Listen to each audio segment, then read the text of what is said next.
Coming up with a good story is hard, but telling it is even harder. My English teacher back in high school, probably. I just wasn't really listening.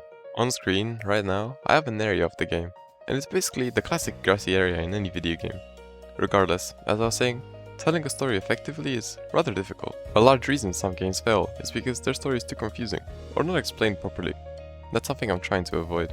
I'll get onto the tactics to avoid this shortly, but first I need to explain a little bit about the game. I don't want to say too much, but I will say just enough so that you can catch the idea behind the game. The protagonist, a white-haired girl named Mari, is, for lack of a better word, immortal, but not invincible. She also has the ability to turn into a bird, which is the core mechanic in this game so far. But let's get into the story. Otherside protected. I tried very long to find a good idea for a game, so I did what any logical person would, and gave up. Then, on a late night playing Minecraft, it struck me. Otherside protected.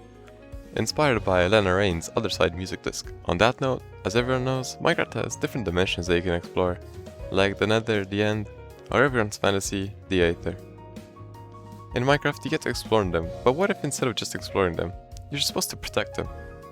And I don't just mean from enemies, I mean from something much bigger.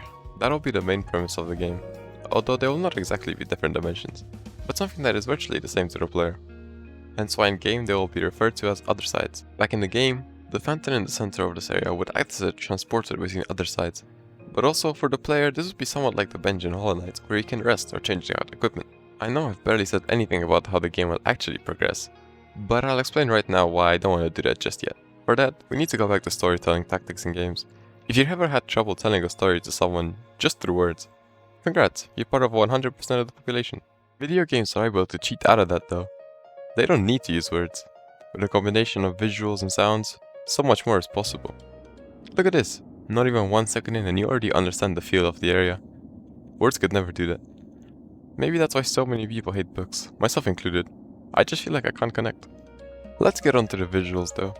You can split this into 3 categories: art style, palette, and a bit of a wildcard pick, size. I'm going to use Hollow Knight as an example for my point. Let's talk about art style.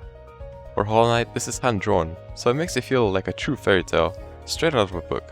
And since it's so original, in the gaming industry at least, it's very captivating. The palette makes, honestly, one of the biggest differences. It's the difference between a place that feels like death and a place that is brimmed with life. Lastly, for visuals, we have size. This is the wild card, the size of your character compared to everything else. Everyone roots for the underdog. A small character in a big world is miles more appealing than a huge character in a small world. Every great game has this in some way, because as humans we feel rather tiny compared to our surroundings, so it helps us connect with a character.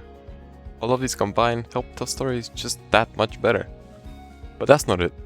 If that was it, games would be pretty bland. I'm talking about sound. It is pretty straightforward, so I don't have much to explain. It's split into 2 parts, music and sound effects. Music gives a general feel for the area. Lively music is in lively areas, and sad music is in sad areas. Sound effects, on the other hand, give a feel for the objects and characters. These can give feedback to the player based on what's happening, but can also do things such as give properties of objects, such as weight, material, and even sturdiness. As I said, sound is a lot more straightforward, but it doesn't mean it's any less important. I'd say it's pretty equal. Now, I don't consider myself an expert, so take what I said with a grain of salt. How does this link back to my game story though? Well, in the process of these devlogs, I plan to showcase areas of the game of course, so I think it's better to let those parts do the talking for me. I plan to release bits about the story throughout the process. But that's about all I have to say for this video. The last thing would be, I guess, see ya.